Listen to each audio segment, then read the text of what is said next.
Hello बच्चों, कैसे हो आप सब।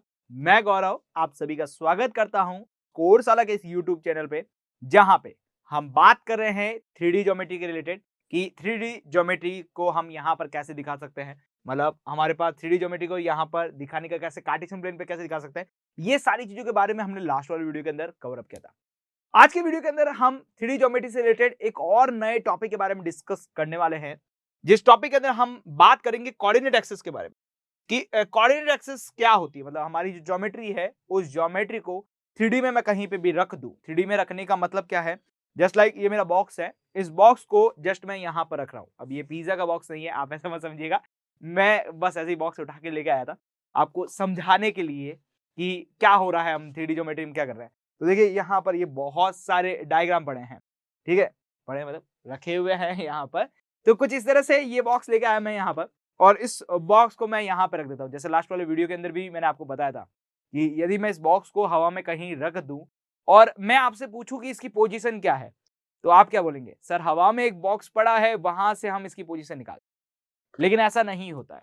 हमें क्या करना पड़ता है, हमें कार्टेशियन प्लेन की जरूरत पड़ती है, और उस प्लेन के जरिए ही हम क्या कर सकते हैं, उसके कोऑर्डिनेट्स बता सकते हैं। कोऑर्डिनेट मतलब उसकी डायरेक्शन बता सकते हैं कि वो कहाँ पे पड़ा है। जस्ट लाइक यदि मैं इस रूम के अंदर बात करूं जहां पे मैं अभी आपको पढ़ा रहा हूं, जहां पे हमारा ये वीडियो बन रहा है, जो हमारा स्टूडियो है, तो इसके बारे में बात करें तो इसमें मैं पूछता हूँ ये बॉक्स कहाँ पे पड़ा है, और मैं बोलता हूँ कि वहां पे कोई बॉक्स पड़ा है वो लेके आ जाओ, तो वो बोलेगा कहाँ पे पड़ा है बॉक्स, आप मुझे डायरेक्शन तो दीजिए। तो मैं बोलता हूँ टेबल के ऊपर पड़ा है या चेयर के ऊपर पड़ा है, वहां से वो बॉक्स लाओ। लेकिन मैथमेटिक्स की भाषा में हम ऐसा तो नहीं बोल सकते कि टेबल के ऊपर पड़ा है, चेयर के ऊपर पड़ा है, नहीं। हमें किसकी जरूरत पड़ती है, हमें इसके कोऑर्डिनेट्स की जरूरत पड़ती है। मतलब हमें यहां पर बताना होता है कि ये बॉक्स जो है उसकी पोजीशन कहां पर है। तो उसके लिए हमें किसकी जरूरत पड़ती है, कोऑर्डिनेट एक्सिस की जरूरत पड़ती है, कोऑर्डिनेट प्लेन की जरूरत पड़ती है 3 डायमेंशन ज्योमेट्री के अंदर। तो आज हम वही चीज डिस्कस करने वाले हैं कि ये कोऑर्डिनेट प्लेन होता क्या है, कैसा दिखाई देता है। क्योंकि अभी तक हमने कोऑर्डिनेट प्लेन को 2D के अंदर देखा था कि 2D के अंदर कुछ ऐसा होता है, 3D के अंदर चला जाएगा तो कैसा दिखेगा वो हम डिस्कस करेंगे। देन उसके बाद हम यहाँ पर कोऑर्डिनेट एक्सेस के बारे में भी डिस्कस करना है। तो फिर बिना किसी देरी के चले यहाँ पर वीडियो के ऊपर। तो देखिए हमारे पास जब मैं यहाँ पर देखता हूँ तो ये हमारे पास क्या होता है, 3D का आपके पास कोऑर्डिनेट प्लेन होता है। अब 3D का कोऑर्डिनेट प्लेन को मैं थोड़ा ऑब्जर्वेशन करवाऊं तो वापस इस बॉक्स का ही सहारा लेना पड़ेगा ताकि आप अच्छे ढंग से इसको ऑब्जर्वेशन कर सकें। तो देखिए इस प्लेन के अंदर बात किया जाए यहाँ पर, तो आप कुछ इस तरह से मान सकते हैं। जस्ट लाइक मैं आपको ये बता रहा हूँ, यहाँ पर ये मैंने कुछ इस तरह से बॉक्स बनाया है। वैसे मैं पूरी 3D स्ट्रक्चर्स आपको दिखाना चाहूंगा तो ज्यादा बेहतर रहेगा, यहाँ पर पूरा एक 3D स्ट्रक्चर दिखाना चाहूँ बॉक्स की हेल्प से। वैसे बॉक्स जम नहीं रहा है मेरे हाथों में, आप थोड़ा ऑब्जर्वेशन करेंगे तो ज्यादा अच्छा रहेगा यहाँ पर। तो ये कुछ इस तरह से रहता है, जस्ट लाइक आप एक इस तरह से मान सकते हैं। अब ये जो प्लेन है, इस प्लेन के अंदर हमारा कहीं यहाँ पे कोई पॉइंट पड़ा है, या फिर मैं बोलता हूं इस प्लेन के अंदर यहाँ कहीं मेरा रिमोट पड़ा है। अब इस रिमोट को देखना है तो इस रिमोट की देखने के लिए हमारे पास 3 तरह की एक्सेस होती है। देखिए अभी तक हम किसी भी बॉक्स के बारे में जान रहे थे या फिर स्क्वायर किसी के बारे में जान रहे थे, स्क्वायर, ट्राइंगल, रेक्टेंगल किसी के बारे में बात कर रहे थे, तो उसको ड्रॉ करने के लिए हमारे पास कितनी एक्सेस थी, 2 एक्सेस। कौन कौन सी, जरा उसके ऊपर फोकस करते हैं वापस। तो वो थी हमारे पास एक्स एक्सेस और वाई एक्सेस, जस्ट लाइक कुछ इस तरह से। तो ये वाई एक्सेस हो गई और ये एक्स एक्सेस हो गई।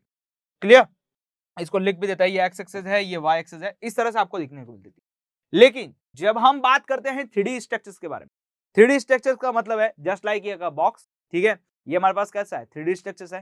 क्यों 3D स्ट्रक्चर्स है, क्योंकि एक तो इसके अंदर क्या है, आपका लेंथ है, दूसरी इसके अंदर क्या है, ब्रेथ है, और तीसरी इसके अंदर क्या है, इसकी हाइट है। मतलब ये जो आप थिकनेस देख रहे हैं इसे हम हाइट भी कंसीडर कर सकते हैं एक तरीके से, या थिकनेस आप बोल सकते हैं, ठीक है। तो हमारे पास यहाँ पर कितनी चीजें हैं, 3 चीजें हैं, 3 डायमेंशन है। एक इस तरफ मूवमेंट हो रहा है, एक उस तरफ मूवमेंट हो रहा है, एक ऊपर की तरफ मूवमेंट हो रहा है। या फिर आप अपने रूम को देख लीजिए, वो भी आपके पास एक 3D स्ट्रक्चर है, जहां पे वो क्या करता है, 3 जगह मूवमेंट देता है अपना, एक एक्स एक्सिस के अंदर, एक वाई एक्सिस के अंदर, और एक तीसरी एक्सिस और ऊपर चल रही है जो ऊपर की तरफ चल रही है।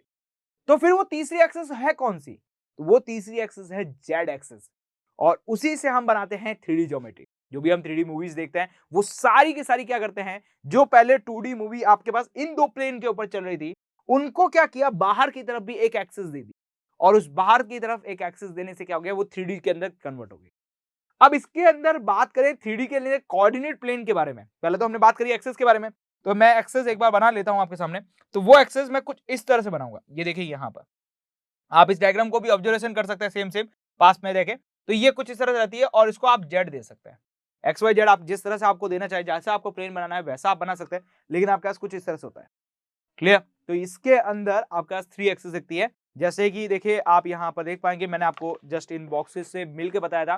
तो देखिए ये हमारे पास क्या हो गया, ये कॉर्नर पॉइंट हो गया। इस कॉर्नर पॉइंट से एक हमारे पास ऊपर है, एक हमारे पास इस तरफ है और एक हमारे पास इस तरफ। वापस यहाँ पे एक प्लेन और लगा दूंगा तो एक इस तरफ भी मुझे देखने को मिल जाएगा।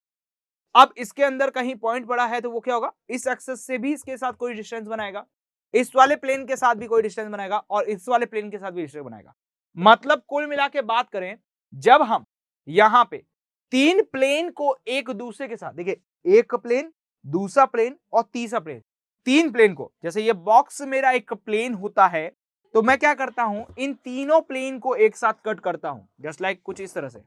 ठीक है, तीनों प्लेन को मैं कुछ इस तरह से कट करता हूं तो मेरे पास कोऑर्डिनेट एक्सिस देखने को मिलती है, जो कि आप ये कॉर्नर पॉइंट देख रहे हैं ना, इसका बीच वाला पॉइंट यहां पर, ये इसका क्या होगा, पॉइंट कहलाएगा। क्लियर समझ में आ रहा होगा आपको यहां पर। तो बेसिकली कोऑर्डिनेट प्लेन से पहले हमें कोऑर्डिनेट एक्सिस के बारे में बात कर रहे थे, तो कोऑर्डिनेट एक्सिस हमें यहां पर कितनी मिली, 3 एक्सिस मिली। एक हमारी एक्स एक्सिस थी नॉर्मली, एक वाई एक्सिस ऊपर की तरफ चली थी, दूसरी जेड एक्सिस थी जो कि आपकी तरफ आ रही थी। ये जो हम डायग्राम बनाते हैं इसके अंदर ये जो बाहर निकली भी आती है, इसका मतलब क्या है कि देखिए एक तो एक्स एक्सिस मतलब बोर्ड की तरफ ही है, एक ऊपर की तरफ वाई एक्सिस हो गई, तीसरी जेड एक्सिस मतलब आपकी तरफ आ रही है ऐसे घूमते हुए। तो ये हमारी 3 एक्सिस हो गई हमारे पास 3D एक्सिस के लिए। क्लियर?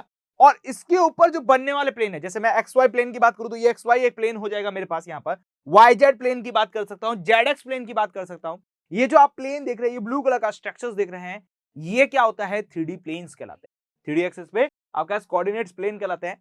अब कोऑर्डिनेट्स प्लेन कैसे बनते हैं, तो देखिए कुछ इस तरह से होता है कि मैं क्या करने वाला हूं, देखिए इधर यहां पर ये एक्स और वाई को एक साथ लेके मैं इन सबको ऐसे ज्वाइन करता हूं कुछ इस तरह से, इस तरह से। तो ये मेरे पास प्लेन कहलाएगा और प्लेन कौन सा कहलाने वाला है, ये हमारे पास जो प्लेन है वो कहलाएगा एक्स वाई प्लेन। क्योंकि मैंने क्या किया, यहां पर आपके पास एक्स एक्सिस और वाई एक्सिस की जो एक्सिस थी उन सबसे मिलकर मैंने क्या बनाया, एक प्लेन बनाया, तो वो एक्स वाई एक्सिस का क्या बनेगा, प्लेन कहलाएगा। देन उसी तरीके से मैं क्या कर सकता हूं, ये जो देखिए y और z को ज्वाइन करते हुए मैं क्या कर सकता हूं, एक प्लेन और बना सकता हूं। जैसा कि आप इस डायग्राम में भी बहुत अच्छे ढंग से देख पा रहे होंगे, ये देखिए यहां पर एक आपके पास इस तरफ प्लेन है, एक आपके पास इस तरफ कटा हुआ प्लेन है, एक इस तरफ नीचे की तरफ प्लेन गया हुआ है। तो इस तरह से आपके पास 3 प्लेन बनते हैं। तो कोऑर्डिनेट एक्सिस पे आप ओवरऑल कितने प्लेन बना सकते हैं, 3 प्लेन बना सकते हैं। क्लियर हो गया यहां पर। और ये जो 3 प्लेन है आपके पूरे कोऑर्डिनेट एक्सिस को यहां पर क्या कर रहे हैं, 8 इक्वल पार्ट के अंदर कन्वर्ट कर रहे हैं। जैसे यदि मैं 2D स्ट्रक्चर्स की बात करूं तो 2D के अंदर हमारे पास 1 2 3 और 4 ही कट होते थे, लेकिन इस बार यहां पे क्या होंगे, 8 पार्ट के अंदर हम क्या कर सकते हैं, इसको इक्वली कट कर सकते हैं। जस्ट लाइक देखिए 4 ऊपर की तरफ दिखेंगे और 4 ही क्या दिखेंगे, नीचे की तरफ दिखेंगे। कैसे, जरा देखिए यहां पर मैं इन 2 बॉक्सेस को ज्वाइन करता हूं तो ये इधर भी मान लीजिए आपके पास कुछ है यहां पर, तो ये पूरा एक हिस्सा कहलाएगा। इस पूरे हिस्से के अंदर आप वैल्यूज कुछ रख सकते हैं। इसी तरह से इसका जस्ट डुप्लीकेट नीचे भी तो होगा, वहां पे भी वैल्यू रख सकते हैं। इसके पीछे वाला भी तो हिस्सा होगा, एक इसको उस तरह वाला हिस्सा होगा। तो कुल मिला के हमारे पास यहाँ पर पार्ट बन जाएंगे, इसको 8 पार्ट के अंदर डिवाइड करते हैं। तो आई थिंक आई होप समझ में आया होगा कि आपके पास कोऑर्डिनेट एक्सिस किसे बोलते हैं, कोऑर्डिनेट प्लेन किसे बोलते हैं इन 3D डायमेंशन शेप के अंदर। तो हमारी जो शेप होती है, कोई भी आप शेप मान लीजिए, जस्ट लाइक मैं इस बॉक्स को ही मान लेता हूं, इस बॉक्स को ले जाके यहां पे रख देता हूं कहीं पे, तो ये बॉक्स की पोजीशन कौन बताएगा, यहां पर इस प्लेन के अंदर जो हमने 3 एक्सिस बनाई है वो 3 एक्सिस बनाएगी। अब ये कैसे बताती है, किस तरह से बनाती है, इसके क्या कोऑर्डिनेट्स रहते हैं, ये सारी चीजों के बारे में हम जानेंगे हमारे अगले वीडियो के अंदर। तब तक आप हमारे साथ यूं ही बने रहिए, और यदि आपको वीडियो अच्छा लगा है तो प्लीज इसे लाइक कीजिए, अपने दोस्तों के साथ शेयर कीजिए, हमारे चैनल को सब्सक्राइब करना ना भूलें। तो फिर मिलते हैं नेक्स्ट वीडियो के अंदर। Till then, good bye.